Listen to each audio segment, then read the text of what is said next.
సంక్రాంతి పండుగ పూట ఎగురవేసిన గాలిపటాలు ఆ కుటుంబాల్లో విషాదాన్ని నింపాయి.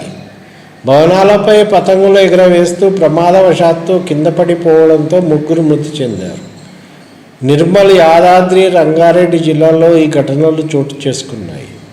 నిర్మల్ పట్టణంలోని గుల్జార్ మార్కెట్ ప్రాంతానికి చెందిన ఆటో డ్రైవర్ మహమ్మద్ షఫీ రెండవ కుమారుడు హఫీజ్ తెలంగాణ మైనార్టీ గురుకుల పాఠశాలలో 6వ తరగతి చదువుతున్నాడు. సెలవులు కావడంతో ఇంటి వద్ద ఉన్న అతడు బుధవారం మిత్రులతో కలిసి గాలిపటం ఎగురవేసేందుకు భవనంపైకి వెళ్ళాడు. పతంగిని ఎగురవేస్తూ అదుపు తప్పి భవనంపై నుంచి కింద పడిపోయాడు. గాయాల పాలైన బాలుడిని స్థానికులు ఆసుపత్రికి తరలించగా అప్పటికే మృతి చెందాడు.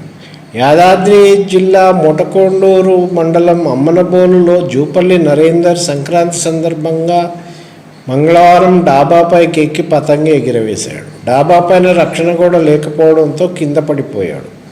తీవ్ర గాయాలైన ఆయనను కుటుంబ సభ్యులు ఆలేరు ప్రభుత్వ ఆసుపత్రికి తరలించారు. అప్పటికే మృతి చెందినట్టు వైద్యులు నిర్ధారించారు. రంగారెడ్డి జిల్లా మీర్పేట్ కార్పొరేషన్ పరిధిలోని జిల్లెలగూడకు చెందిన కె మహేష్ యాదవ్ పతంగి ఎగురవేయడానికి మంగళవారం ఓ భవనం ఎక్కాడు. దాన్ని ఎగురవేస్తూ అదుపు తప్పి భవనంపై నుంచి కింద పడిపోవడంతో ఆయన అక్కడికక్కడే మరణించారు. మరోవైపు చైనా మాంజా దారాలు తగిలి వివిధ ప్రాంతాల్లో పలువురకు తీవ్ర గాయాలయ్యాయి.